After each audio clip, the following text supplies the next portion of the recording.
And we are with our guest of today's podcast, Omari Heflin from Indianapolis. What's going on, man? Hey, what's going on, Brett, man? How you doing? How you I'm doing, doing? I'm doing fantastic. I've been trying to get you on this podcast for like 3 months now. I know Finally, it's I been pinned you crazy. down, man. I know. You guys' schedule is busy and ours is starting to pick up like you guys is too. So That's I'm right. glad we finally made it. Finally got it. Yeah, Got here. So definitely. Well, yeah. I'm with Omari Heflin from the Legacy Homebuyers out of Indianapolis, and I want to talk about you and your story. And also, you have a partner, Terone Johnson, and you guys have been kicking it for about a year now. Correct. That's awesome. So I want to hear about how that partnership got started, but let's just kind of start off with you. You've been in real estate for 2-3 years now, and I want to see what were you doing before and how'd you get into it? Yeah. You know, Brett, I don't want to get so deep so quick, but it's really super crazy to me, man, how this happened. It's no way that I Hey, you could can go deep, align. man. Just go. Okay. Cool, man. So I'll start off kind of with my backstory, right? So I went to school. I figured out it really wasn't right for me, like a lot of individuals do. I ended up dropping out. I remember the day specifically, right? I dropped out and I went home and I told my mother, I said, hey, well, I'm sorry. Let me back up again. I was in school, right? And we had this little tutor class that you could go to. And I went to the class and I was talking to, this girl at the time. And I was like, you know what? I bet I could just get hired for a job, right? Like no experience, I can just get an interview. But I'm just kind of just like talking crazy. Didn't think it would really happen, but I was just trying to show off my skills, I guess, right? So I ended up Trying to impress the girl? trying to impress the girl, right? Gotcha. It always starts with the girl. Always starts with a girl, right? So I went to Indeed.com, looked up, just made a quick little resume, and somebody actually called me. I'm like, what? Somebody actually called me. They say, hey, yeah, we like your interview. Or I'm sorry, we like your resume. We'd like to invite you in for an interview. I said, wow. So I asked him a couple questions about the pay. It was around, 35, 40,000 a year, stuff like that. And I'm like, well, I'm in school now, but I actually get on break in a couple weeks. Could we do it then? She said, yes. I'm super excited, right? I'm 21, I think. Yeah. And my major was pretty much that, making 40,000 a year. I went for sports psychology. That's what I was going to school for. And I came home from break. I went on an interview and I told myself, I said, if I get hired for this, I'm not going back to school. And I thought about that for a couple of days, told my mother, and she was like, are you sure? And me and my mother have a good relationship, but she always kind of just really supports what I say because I'm super, when I'm on something, Brett, it's like a raccoon trying to pick a lock. It's like, it's like she knows that, well, okay, if he's that, stubborn about it, I know that I can't change his mind. Life is just going to have to change his mind, one of those things. So I end up getting that job, went through it, and it was sales. So I did that. Did well. I hopped into multi-level marketing, if you kind of familiar with that. Did that, and that's where I kind of started getting personal development, personal growth, start learning a lot about just your mindset, books, things like that, right? So let me back up real quick. So Okay. the job, so you did get hired with the job from Indeed. Correct. But was that the multi-level marketing or did No. This is yeah. I'm sorry. Just to be clear. So it was inside sales job. So I was working for AT&T. So I would sell like internet, AT&T phone service, and get commission for it, basically. So that was the first job that I had coming out of college, basically dropping out of college and going into that. Then from there, I kind of, always had an entrepreneur spirit. I mean, I used to cut grass, shovel snow, rake leaves. Like I just was a person who hated to be broke. Like I hated to be broke. I don't think many people like being broke. Yeah, I know, but but I don't. It's just always been inside of me. I've always really been super bothered conservative. you. It really bothered me more than other people around me. Right? They're kind of okay with it. No, like I just hate that. So that's kind of where the desire came from. But anyway, kind of speeding up, I went through there. got into multi-level marketing, made like maybe $8 in it. $8. You got that check. $8. Open that $8. $8 and like 50 cents or something. Right? No lie. But the mindset that it helped me switch to really actually being an entrepreneur really helped, and that was priceless. That I learned from that. So then I actually got into another similar job, which was Verizon. I worked there and worked there for a while. And honestly, Brett, I got like fired from all of my jobs. I feel like I'm a good person. I'm a cool guy. Like I'm easygoing. People connect with me, but I don't know what it is. I just get fired from jobs. So, but you're I cannot make this. You're I felt, yeah, I'm like unhireable or something. I don't know what it is. I felt like What did they say when they fired you from? Like it was, yeah. So from Verizon, right? Quick story. So it was a guy in there. I'm not gonna mention his name just in case he happens to check this out. But he was in there. He was like the top salesman of Indianapolis region, whatever, right? And one day he was like an hour late to work, right? A whole hour. Like you have to actually open up the building, like, stock up everything, get ready for the customers to come in to buy cell phones and accessories. So he was an hour late. Like it's supposed to be a minimum 2 people to open it up. And this is like, I'm kind of new, and he was an hour late. And I didn't say anything. I'm just like, hey, whatever. I'm not going to, that's his business, whatever. That has nothing to do with me. 2 weeks later, Brett, they came to me and said, hey, Omari, you've been late, about, 3 to 5 minutes for at least 4 to 5 times within the last month. So we're going to have to let you go. Mm-hmm. And I almost thought he was joking, like seriously, because they told us that we had a 5-minute grace period. Mm-hmm. So I'm like, is that not even in the equation? Or how, hey, where's the grace? I'm trying to, where is the grace? Or where, like, maybe it's something else you really don't tell me, or you don't want to tell me, but hey, regardless, it's fine. It's fine. If you don't want me to be here, then I don't want to be here. I have enough confidence in myself that I can go make it somewhere else. I think what they were saying is you're an entrepreneur and you want to, maybe so. You want to make your own time. And if you want to and Brett, it was weird. Not weird, man, but I'm just different, man. Like all the guys, we had to wear suits, right? So everybody would have just a regular tie, go in there with a bow tie on, just stuff like that. I just think maybe it was just like I'm right in the line, you know what I mean? Like I'm still dressing how they want me to dress, but it's not exactly to the T of what everybody does, Yeah, I get it. I'm a little bit colorful, as you can see, but you know what I mean? So I don't know. So fast forwarding from there, getting kind of to the point, I had another job. I worked at Defenders, which is a premier provider for ADT, still sales again. And this job really, really did help me. I had a lot of managers at the time that really helped me. It's I think an $800 million company now. I was a manager for that. And it's basically kind of full circle. It's actually what I'm building now.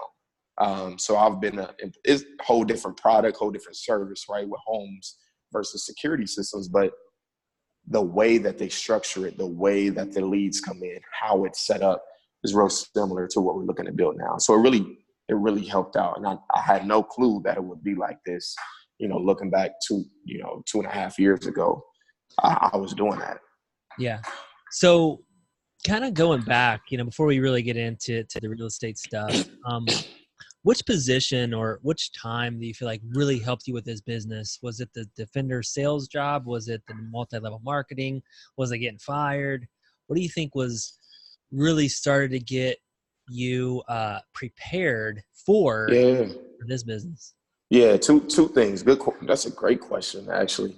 Right. Number one is it was Defenders. That was the one that really helped me understand kind of how communication, how different people have different personalities, just kind of, some things like that I really wasn't aware of. And it kind of had a culture that I really liked a lot. I didn't have to wear a suit anymore. I could dress up casually. Excuse me. Most of the people there were pretty cool and open and friendly, and it was a nice environment. People throwing footballs and stuff, so it was cool. I liked that. It fit more of my style. But also getting fired from almost every job that I had also showed me that I need to kind of create something for myself. And that I actually can do it. It gave me confidence. It's kind of weird, right? Like you getting fired kind of seems like it would take confidence away from somebody. Like, oh man, like, am I not good enough to, why does this keep happening? But for me, it was kind of like, I know that I was doing my best and something weird just kept happening that I had no knowledge of.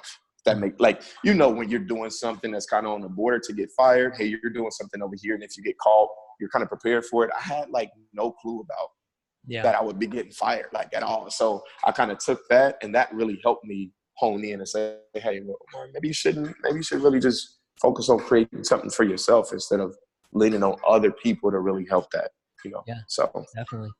it was a huge mindset shift for me. Yeah, definitely.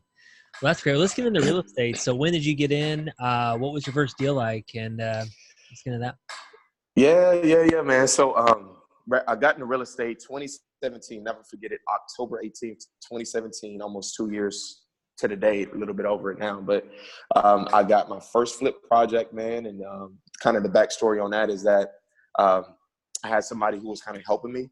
I would go from Defenders, so I would work there, right? And I would get off of work, and I would go and help them on their rehabs. I mean, knocking down walls, running to Home Depot, just doing everything for free, just to kind of understand how this industry works. And then, So how did you meet that person? So did you just say, "Hey, I'll do anything for free, just to learn"? No, actually, they were really close to me. So it was my sister's brother. Okay. It was my sister's brother. So he got into real estate, and Because he was most doing people won't do stuff for free, you know. They want to get paid. Yeah, but you know, Brett, like I said again, man, I'm weird. Like I'm okay to delay gratification. You know, instead of getting money right now, I will take the knowledge over that because I know myself and I know I have the will and desire to make it happen for myself. So I'm willing to learn. You know, if it makes sense for me, I'm willing to learn and sit back, especially if it's something that I want to get into and be in for the long haul. You know, what's a few months if you got the skill that you can have for it? Yeah. Eternity, you know? So I kind of had that mindset already going into it. And it was organic, though. I wasn't like, you know, I don't know, like I'm trying to steal all of your knowledge and I can work a little bit and then go and do my own thing. That was kind of, it was understood, but I didn't get paid, you know, at all. $0. Like, I mean, Brett, zero. It's been, I mean, I probably demoed like, I don't even know, man. Hey, you made more money doing multi-level marketing. Yes, $8.50, man. Made more money doing MLM, man. But that time he showed me a lot of things, and I kind of had to piece a lot of stuff together, to be honest too. But my first deal was asking him, could he partner on my property that I got with him? Mm-hmm. And he said, yeah, that he would. I actually found, kid you not, and this is kind of the power of the mind. No lie, right? It's crazy how things like this work. So he was doing a rehab, right? I seen a property 3 doors down. Brett had trees all over it. You barely could see it. It was like 1,100 square foot house. Mm-hmm. Barely could see the property. 39th and Capitol, by the way. Mm-hmm. And I was like, so I asked him, I said, so if I can figure out how to get this house, will you help me fix it? Will you help me renovate it? He said, yeah, I will. And Brad, kid you not, like I just found that I knew nothing about skip tracing, nothing about how to find the owner. I went on Craigslist and just was looking at properties and just typed in the property, and the whole like REO list kind of like came up. And I was just looking through this property that this guy had posted. It was like a whole list of properties that were for sale, right? And lo and behold, I found this address on that list. Super crazy. Called the dude. He really wasn't the guy who was controlling the property, but I got in contact with that guy, and he actually sold the property to me. And I saved my tax check that year to get into real estate. And I kid you not, like it's so precise, man. When you think, like I knew that year not to spend my tax check because I was going to use it to get into real estate. Wow. So I saved it from March or February, whenever, all the way into October, and I used that as a down payment for a hard money lender to actually get into real estate. Terrible lender, by the way. I won't mention them though, but oh my goodness, never, ever again. you have a lot of experience in the few years that you've been in. Yeah, man, Brad, it's crazy. Well, I want to kind yeah, of fast forward a little bit. So that flip, number one, how'd that flip go? Did you make any money? lost money, man. Lost about Oh, man. $10,000. Wow. Lost Man, hard 10,000. Yep. knocks. You're learning from experience. Yeah, yeah, and it was tough, man, because as anybody would, I'm thinking into it, all happy about it. I got a flip. I can kind of brag about it, a little bit, and for it to just kind of go sour, it was like, man, this is crazy. But I would have never gotten to wholesaling if that didn't happen. Yeah. Well, Never. let's talk about that. So you and your partner, Terone, and I've known Terone for a couple years now and starting to get to know you Yeah. the past year or so. And Right. let's talk about that. So you decided wholesaling was something that you really wanted to get into. And then how'd you meet your partner and how did that partnership kind of start? Yeah. So I'll tell you about my first deal. Very funny, by the way. I knew very little about wholesaling. And it's crazy, right? It's crazy. This is actually coming back to my brain. It was actually you guys' lesson. Listen to this story. It's funny. Funny story. I don't even know if you know this, right? So I don't even know if you remember. You guys had a property on 33rd and Ruckham. We probably had a few on there, yeah. Yeah. So you had one on 33rd and Ruckham, right? Mm-hmm. So my mentor, or the guy who was helping me with my flip, right? He was looking for another project, right, at the time, and I never forget. It was Thanksgiving 2017. You guys sent it out, and I'm like, man, these guys are sending out deals on Thanksgiving. That's crazy.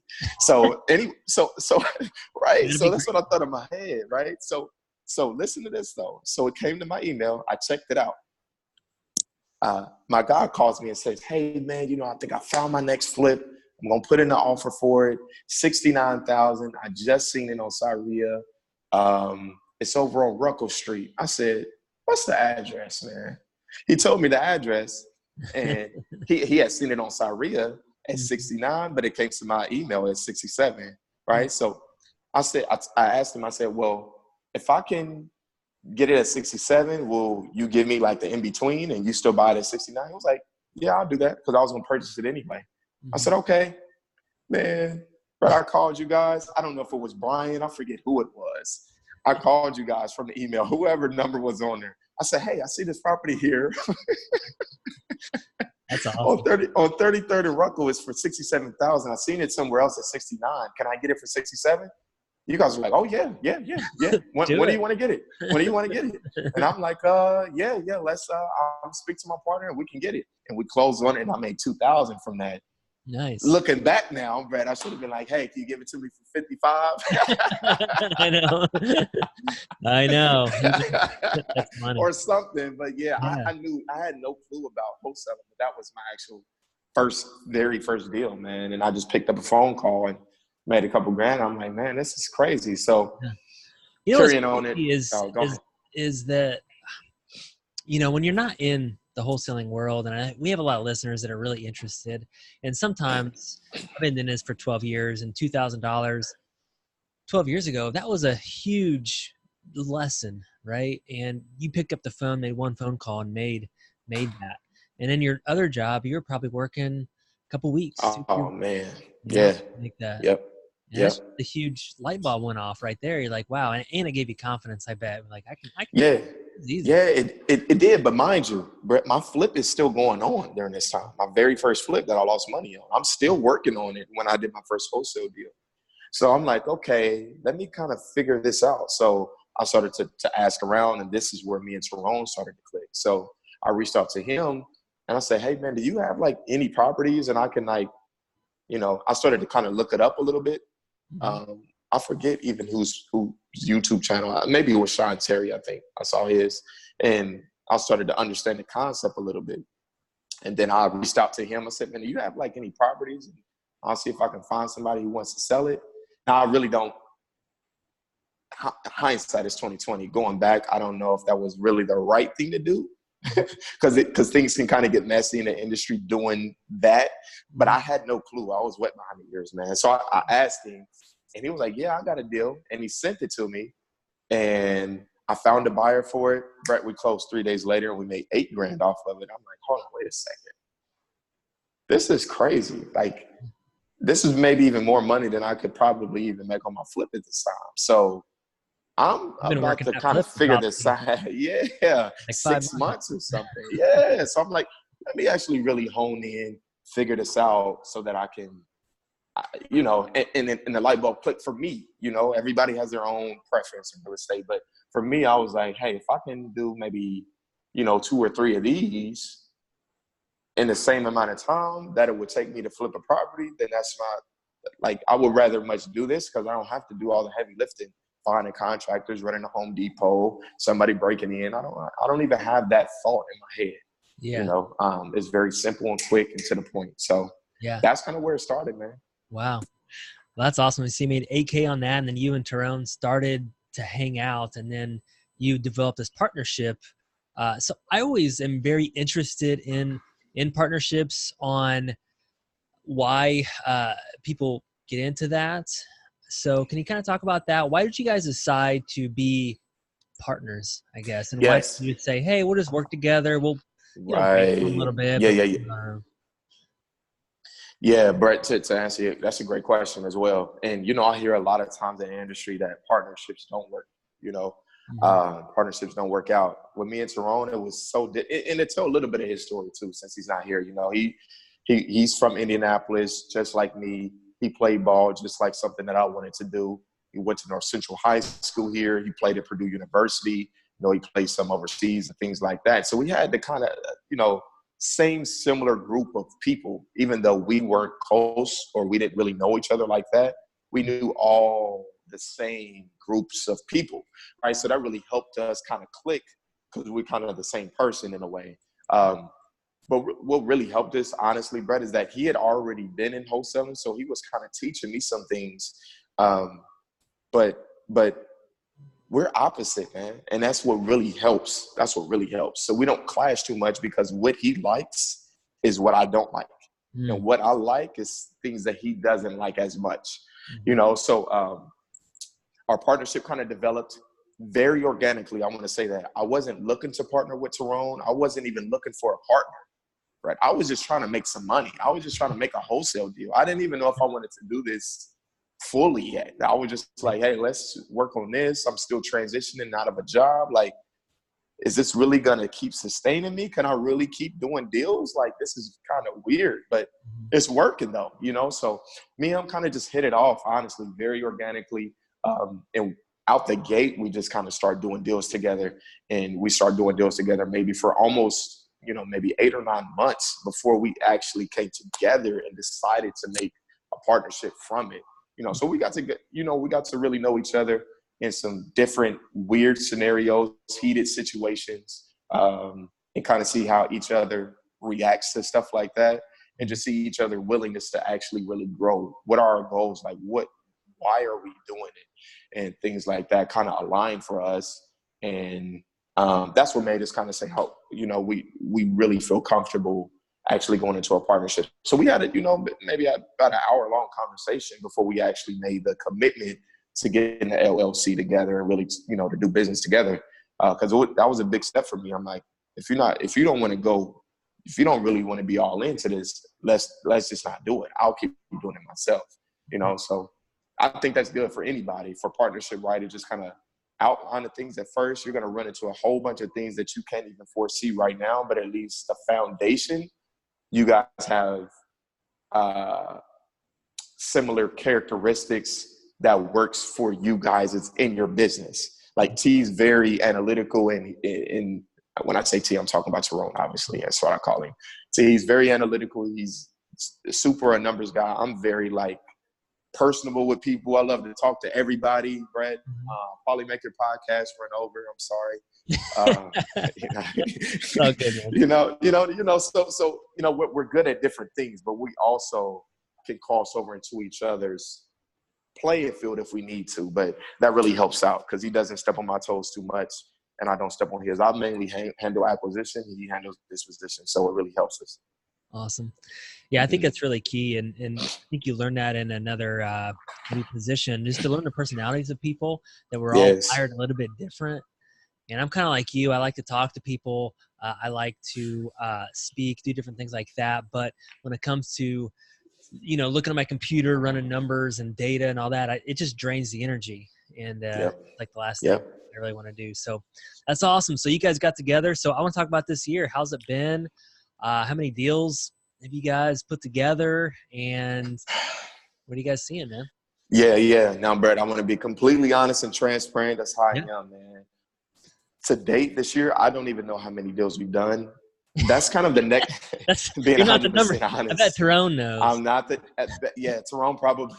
There we go. You follow me, Brett? You feel me? So, yes, I cannot tell you. But I can give you kind of a good outline of what we've been able to do, right? So, in late January, we became partners. And we actually wanted to just dive in on one marketing channel, for us. So we didn't want to be all over the place. So we thought about cold calling. That's the cheapest route for us at the time. So let's do that. And I'm willing to put in the work to get a deal done, even if it takes a little bit longer. So that was our motto going in. So I'm making cold calls. And mind you, all last year, 2018, we did maybe between a deal and 2 deals every month. Around 2,000, 3,500, 5,000. We had split something like that, but maybe 1 or 2 deals a month.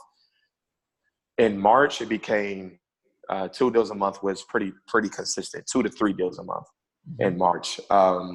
April ended up being our biggest month that we had was 60,000. We did about 60,000 in April.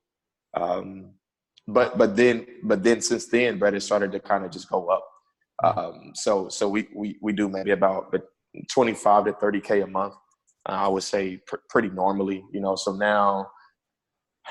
so March up until let me take that back. Really, from April to July, it'd been about 4 to 5 deals a month, and now we're kind of hitting another peak where we're kind of taking it up again.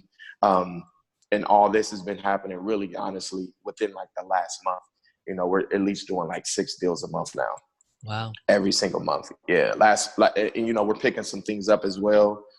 Like I said, we have 4 units. We got that since July to now. We've been able to get 4 units, 2 in that place. And we're still kind of looking to grow. We're still new. We don't know everything, but that's our only marketing channel. We're looking at branch out and do. I know you guys are really big on direct mail, right? You still do a ton of direct mail still.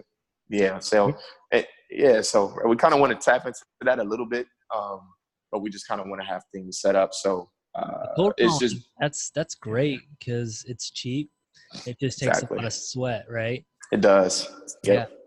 Yeah. And so your experience, and I've talked to quite a few wholesalers, and some have had success with cold calling, but it sounds like this is really working for you guys. Yeah, it is, man. But honestly, even it's today, like 25 to 30K to 60K. I mean, I don't really know your business plan, but I know when you're doing direct mail and you're dropping 15,000 pieces in a month or 20,000, I mean, that really cuts into that profit. But cold calling, it's purchasing a list, skip tracing them and calling them up. So this money that you're making, it's a lot of it's probably profit, right? Yeah. Our I can pretty much kind of tell you what our monthly budget is. It's around, we have a service that we use for our cold callers and pretty much our whole follow-up system. That's about $2,500 a month. And we have some lists that we pull. It's about maybe another 1,000. We're about maybe really like $3,500 a month, and we're hanging out around that 30K mark. Somewhere around there. Yep. That's great. Well, you guys are doing awesome. And is there any advice that you're giving? Do you think it's a lot more difficult just in the beginning, getting that first couple of deals, but then once you get your groove, do you find it's getting easier to scale from 2 deals to 3 to now 5, 6? Absolutely. But one of the biggest things I'm okay with is being uncomfortable. Right? You're going to, like, anybody new getting into it, you're going to look stupid. You're not going to know what the ARV is. You're not going to pull the right comps. Maybe a investors going to say, you don't know what the heck you're doing. That's fine. You just have to be able to roll through that. Adversity is going to continue, to come, but being able to kind of look stupid until you don't look stupid. That's what I say, so. I like that. I'm going to steal that. Look stupid until you don't look stupid. Yeah, really, that's what it is. Look stupid until you don't look stupid anymore. You're going to get it. You're going to figure it out. You're going to know, hey, I wholesale the deal over here. I know where my numbers need to be. It just takes time with going through it, but you have to just put one foot in front of the other, and things are going to start to make sense. Buyers are going to call you and say, hey, what else do you have? It'll start to kind of just, work itself out, and you'll start to get higher fees. You'll start to run into better deals, things like that. But that's what I would say is just, that's kind of even something still for me is kind of like looking back from my first deal all the way to now, which was last March when me and Terone actually got our first deal together, to now a year and a half, is that just, you will look stupid. You have to be okay with that. And, be honest with people, let them know, hey, you don't have to say this is my first deal, if you don't want people to take advantage of you, but you can say, hey, just ask questions. If a buyer say they don't like that deal, well, why don't you? What's wrong with it? Is it just too high? What would make you buy this deal? What area of town is the hot? Just be persistent. It's kind of the thing that people, you'll get your answers, and then you start to collect all that data, and that'll make you better. Yeah, definitely. That's good stuff. So just kind of listeners out there, if you're checking this podcast out, this is episode 195. You can check out all the show notes on our website at simplewholesaling.com/episode 195. And we're talking to Omari Heflin and him and his partner, Terone Johnson, with Legacy Home Buyers out of Indianapolis, Indiana. Been doing it a couple years, doing 5-6 deals a month, making between 25 to 50, 60,000, I think was their highest month, which is awesome. And it's all through cold calling. And any other just advice, Omari, that you want to give a new wholesaler out there? And I always love hearing stories, and I've been in this business long enough to kind of see people start from getting the first deal to now doing 5, 6. I've seen multiple people just in Indianapolis been able to do that, and you guys are an example of that. So I always just want to encourage, but I also see a lot of people that don't. They never get off the ground. And so what's your encouragement to people that are interested in this business, whatever market they're in? Do you have any encouraging words? Yeah. Well, one thing I would say is reach out to Brett. I would selfishly say reach out to me, but like, seriously, I mean, you guys have helped us out a ton. I mean, deals that we didn't think that we would be able to sell, you guys actually bought from us. Every time you said, hey, this is our offer, you actually, you've never went back on your word or anything. That helped us actually grow, see how the business is. You helped us out tremendously. So, guys, if you need help, reach out to me. You can, but Simple Wholesaling, these guys have podcasts, meetup.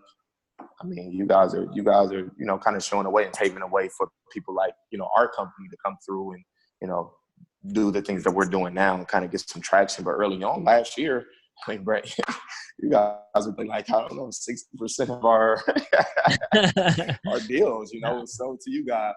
Awesome. So I would say, but that first. Second is to any other wholesalers kind of trying to get some traction. What's happened is I have some people that reach out to me now a lot just about getting into the industry, and just really try not to be lazy. Because me, reaching out to somebody who's already doing deals, who already has a business, not to sound this way, but really you need to set it up for them. If I have to do all the due diligence and everything every single time, like, ask a question and then implement, because I get a lot of people that just ask the same questions over and over and over, a couple months, but they're not actually taking action. So don't just get stuck in having everything all lined up and together in a pretty bow, on your present. Just go to it, and just put action in, and you're going to mess up. You have to be okay with it. Look stupid until you don't. But really, that is the best advice. And that even helps me put things into action. Just knowing that I don't know everything and that eventually I'll get to it. But yeah, any new wholesalers, you got to take one marketing channel and just go with it. If you want to do direct mail, wonderful. RVM, cold calling, SMS, whatever it is, just kind of hone in on that. There's so many different ways to invest into real estate, because I'll be watching this podcast, right, Brett? And this happens to me. Kid you not, this happens to me. I'll be watching Brett's podcast, and then the next one, on YouTube is, how to make 7 figures in Airbnb, and then I'm watching that, So it's just like, it's so many different things to do. If you want to do wholesaling, try not to focus on other things. Pick one channel and just do it, and just start to get some revenue, and then get your numbers down, and then build on top of it. But just put one foot in front of the other, man, and you'll be fine. I mean, you can do it. Yeah, I love that. That's awesome advice, Omari. And it wasn't too long ago that we were doing a few deals a month. I think it was literally 3-4 years ago. And so it's just putting the systems in place, and you're never going to get comfortable. Like Omari said, you're always going to have to stay uncomfortable, because now I have to ask certain questions to myself and my mentors. And sometimes I still look stupid, right? But it's just a different question. It's not a question on how do I do a deal? What's the ARV? It's more like, how do I hire somebody? What do I do? What do I do in an interview? Or how do I fire somebody? So it's just, or how do I have someone run the operations of the company? It's just different questions. So you're always having to stretch yourself, no matter where you're at in this business. Exactly. And Brett, to piggyback off of what you said, just kind of let you know where we're at right now. And like I said, kind of things are kind of really starting to kind of transition forward. So even in this last month, now we have 2 acquisition managers, and I've been training them all day, every day. I haven't even had really time to do anything else. So, we're building. We have that. We have a disposition manager now, that's kind of taking care of the deals with Terone as well. So like the same questions, like those questions, right? Like you said, it's just another level. Once you like, hey, I get how to get deals. It's like, okay, how do we hire people to do the same thing that I'm doing? How do I get somebody to run it? How do I go on to the next thing? So it's always going to be an uncomfortable level. But yeah, we at the point now to, we just got 2 acquisition managers, and I think they're doing pretty well. We got them on Friday. It actually just lucked out. Like, Brett, kid you not, like the very first call because I was showing them, how to go through a deal, and we close everything over the phone too now. Mm-hmm. So I was showing them how to do a deal, and the very first, I take that back. It was 2 calls. I called 2 leads. They told me to call them back later. So I really couldn't even do the script with them. The 3rd lead, I got through the script and I closed it right over the phone with them. They were like, what? Are you kidding? This is crazy. Like, this works. So it really helped me actually getting in there with them, grinding it out and kind of showing them and training. Since then, Friday, we locked up. We're waiting on 1 to come back today. Hopefully, fingers crossed, it actually come, but you know how that goes. But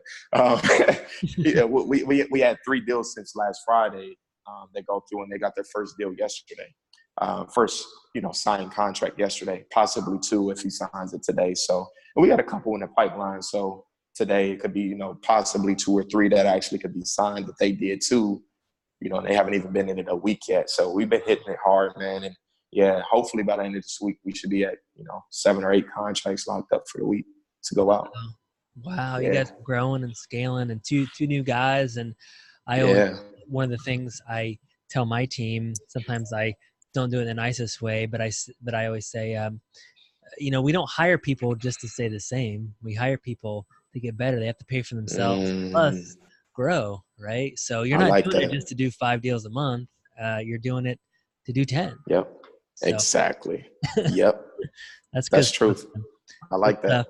Well, if you guys are listening, again, we're talking to Omari Heflin, episode 195 on the Simple Wholesaling Podcast. And Omari, it is that time to go into the section that we like to call it Going Deep. And I just want to ask, you're a young guy. I mean, I don't know, how old are you, 20-something? 26. I just turned 26 last month. Wow. Yeah. The young guys in this business and putting up the numbers like you putting up. I mean, I come from a teacher's background. My parents are both teachers. Oh, really? Yeah. So making $50,000 a year was like, that was the height, that was the best years of their lives. Yep. Right? Yep. So coming from that and trying to put up these numbers that you guys are doing, but I want to hear your heart, I guess. Just, your and Terone's vision of the company? Where do you guys see this going? I know you also have a heart for Indianapolis and helping the Indy area as well, but kind of talk to us about your heart behind all this. Yeah. Great question. And that's kind of, one of the main driving factors, Brett. So me and Terone both have the same heart as far as giving back. Maybe a couple months ago, we actually gave out our first scholarship we're proud of. It was a guy who's kind of, got a lot of popularity from his situation. He has epilepsy. He's a basketball player though. It was a whole situation last year at a game with, fans teasing him, and it just kind of went viral, right? The news picked it up. It was going crazy, just kind of around the city. So we reached out to him, or actually Terone did. He knows him a lot better than I do, but I was in agreement with it. We reached out to him, gave him a scholarship for him and his family, just for everything that they went through. But Brett, that's us. We want to be able to actually take our proceeds, continue to kind of, have our families and stuff financially free, but at the same time be able to give opportunities to other people where we didn't have opportunities at a younger age. I want you to go farther, faster. So that's where our heart is, Brett. We want to do random stuff, like just eventually like have maybe a vlog or something. This is kind of just off the top of my head. I don't know how it would come into fruition, but, we knock on 10 doors or something, and each person that opens it up, we give them $100 and just walk away. Like just random stuff, but going into the store, paying for people's groceries, like our heart is super big in that, giving back to kids for just playing sports, maybe getting them uniforms, or just being able to help out in different ways where our community can actually feel us. And it's not just a business, but they know that it's deeper than that. They know that if they work with our company, at least some of those proceeds are going back to the community where they live at, the streets that they drive on, the buses that they hop on, the schools that they go to. We're there, in some type of form or fashion, and being able to showcase that, not for bragging rights, but to show it. Hey, this is what we're doing. This is why, we believe that you should work with us. Just because we do have a heart to be able to help out. So that's kind of like, where our heart is as far as the community and stuff go. But, Terone, he has a wife and a son and everything like that. And part of my why is for him to, be able to provide for them, which is kind of weird and ironic, but I love pressure, and that's my partner now. So we're kind of locked in tight. And I want his son to be able to, because I don't have any kids yet, I want his son to be able to grow up and do whatever he want to do, and we're just kind of just super open and super, just kind of giving back and forth to each other, and having that kind of heart and mindset. Things just flow. Things just happen. So yeah, that's kind of our. That's great. You feel like is Terone? I know he lives out in Los Angeles now, right? Yeah, he's all the way in LA, man. Bro, you got to text him and tell him to get out here. Is he? I don't Does think he have any future plans of trying to get out here, or is he just in love with the weather and everything out there? No, he is planning to move back here. There's a couple of things that has to line up for him to make that move. But he 100% is planning to come back here. We want to have our headquarters office here in Indy. But our future goals is to actually get into other markets. Once we get this up and rolling a well-oiled machine, we want to be in Houston or Tampa or different markets, and things like that, and continue to scale and grow it. But definitely have the base of it here in Indianapolis. So yeah, we got to convince him to move back. Man. He said he will, but we got to speed that time up, man. I'd be awesome to have him on the show as well. Yeah. Well, thank you so much for just your heart behind it. And I love what you guys are doing, and I wish you guys so much success. And I know right now you're growing at a rapid pace and just training people, getting them on board. It's a lot, but once you can kind of streamline that, it gets a lot easier, but then you're on to the next thing and just exactly. So Yep. Awesome. So Brett, hold on real quick. I'm sorry. Just to throw this out there. We do need, not today, but in the near future, we still need a transaction coordinator. We still probably may need another, somebody who can come in and kind of manage things, like a team leader, maybe for acquisitions, and marketing and things like that. Just to throw that out there. Somebody's like, hey, I'll be willing to do this so I can kind of learn the business a little bit, and, I can do my own thing. So just to do a slight plug for us. Yeah. Right, just throw it out there. Something that we are looking for. We do have 2 acquisition managers, but we're at the point where it's just kind of going really crazy. And I know pretty soon, as things continue to work out in a good way, that we will need somebody to be able to kind of manage things and make sure that all the I's are dotted and the T's are crossed. So. Yeah. Yeah. I mean, just my advice on that, honestly, is transaction coordinator. I feel like technology is changing a lot of that. And Yeah. virtual assistants, I think, could be great. Yeah, you're right. That. You're actually right. Our You're transaction right. coordinator is a virtual assistant, and she's one of the She's best. amazing. Yeah, just one of the best on the team. Wow. Roxanne, if you're hearing this, that's her name, and she's awesome. As far as the operator, I don't know. I mean, I've seen other companies bring someone in to run the team, but a lot of times this is what we did. We hired within the company. So our dispositions manager, Brian, he ended up being now our operations manager. And then that way he could train his position. Because he already worked in it too. He already worked in it. Plus, if they're already in that role, they get to know the deals, they get to know the numbers, so they're already knowing a lot of that rather than training someone all that stuff as well. So that's just something we did, but I've also seen people. That's great advice. And go there. So I don't know if you have someone on the team right now that might fit and they want that leadership. That's just something you can look out for. So yeah, no, Brett, I appreciate that. That's great advice. I'll take that into consideration. I'm actually on text Terone, say, hey, give me a virtual assistant, man, because that really actually makes sense, 100%. Yeah, definitely. Yeah. So, yep. Hey, Omari, that is going to wrap up that part of the show, but I'm going to end today's show on a little touch of randomness. So I prepared 3 random questions for you. Are you ready? Let's go. All right. Number 1, let's see. What were you really into when you were younger, but now you think is kind of silly? So what's something you were really into when you were younger, but now might be silly? Oh, that's a good question. What was I into when I was younger, but now it's kind of silly? When I was younger, I used to. Well, this is not really a good one, right? A good answer, but kind of like, I used to play like the game a lot, like Xbox, PS4, stuff like that, right? I used to play all type of games, weird, what's the can't even think, Spyro, Crash Bandicoot, like all type of those games would get me like excited on the inside, Brett. Like, like Christmas, like I would be super excited to come home and play stuff, Tomb Raider, NFL Street, NBA, all of that stuff. And it's just kind of like one game now, like NBA 2K, I'll play that here and there. But, so it's not really silly, I won't say that, but that's something that's just like I used to do a lot, and I do it maybe. Yeah, definitely. Twice a month, Sounds good. All right, number 2. What is the highest pressure situation you've experienced? So like, have you had when you just felt a lot of pressure? Yes. One situation is there was a I spoke in front of my 3rd speech ever.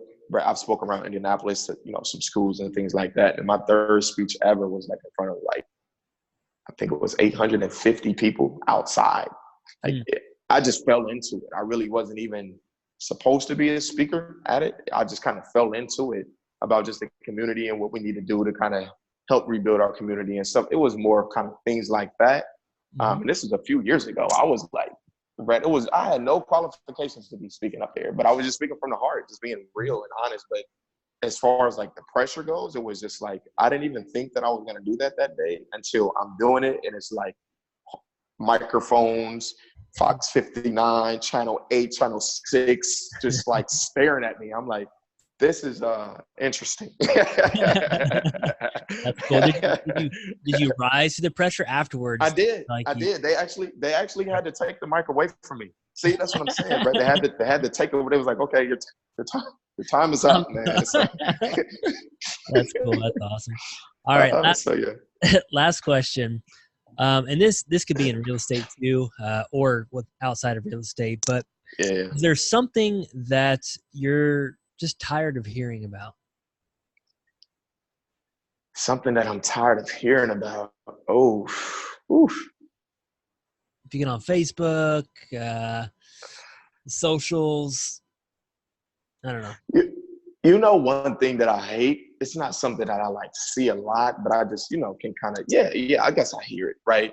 Is when people don't take accountability for something that they should take accountability for, right? Like that's one of my biggest pet peeves. Like me, if something makes sense, right, and I know that I didn't do something that I said that I would do, it's my fault. Yeah. I apologize. How can we move on, or how can we move from this point? My biggest pet peeve with people, and what I'm learning, is trying to just kind of let that go, and things will work itself out. But just people would say, hey, yeah, I'll do something, whether it's a buyer, whether it's a title company, whether it's your partner, whether it's your sibling, mother, father, like somebody to say, hey, 100%, right? Like you almost have a handshake agreement. Like, yes, we're going to do this. You And want to say then buyer again? Maybe you should add buyer. that. I'm kidding. You know what I mean? Yes, I want it. I love it. Let's do it. Let's get the contract. Let's get it done right now, and never send it in earnest money. So it's like, okay, like just be. Like, let's just be real. If you don't, it's okay. Like just tell me where you're at. So just I'm a person that loves just brutal honesty. And it's just if people don't take accountability, man, that's kind of my biggest pet peeve, and that's kind of something that I'm tired of seeing, or like tired of going through that right now. Now I can see when somebody is starting to do that, and now I smell it out. Something that, I smell it out, and I start to kind of pick and make people a little bit irritable, which maybe I should and shouldn't do that in some situations. But man, that's probably my biggest like pet peeve and thing that I like just irks me the most. That's a good one. Well, that wraps up the show, Omari. I really appreciate you being a guest. You and Terone are awesome. Love working with you guys here in Indy. Hope you guys so much success. You're able to grow. I want to give you one last opportunity. If someone wants to reach out to you, where's the best place for them to find you? Yes. So you can find me on Facebook, just my name, Omari Heflin. That's a weird one, so I'll spell it out, Omari, and Heflin is HEF, as in Frank, LIN. Or on Instagram, O Speaks. You can follow me on Instagram. I'll respond there. Those are the two main platforms that I'm on if you're on social media. And just inbox me with questions.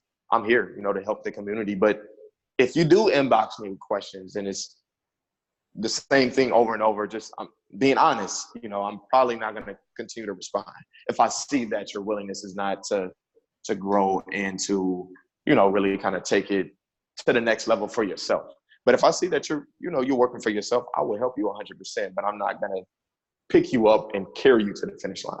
And I just feel like a lot of new people kind of get that misconception, say, hey, yeah, you can reach out, meaning that I'm going to do the market, I'm going to do the cold calling, I'm going to get the deal under contract and find the buyer, and tell you what all lists to get and how to skip trace it. And I might as well, it's not going to work like that. You're going to find a lot of that stuff you can find on your own, so that's great. It's free. It's on YouTube. Great. YouTube University, Sounds good. Well, if you're listening in, you can find Omari's information on our webpage, simplewholesaling.com/episode 195.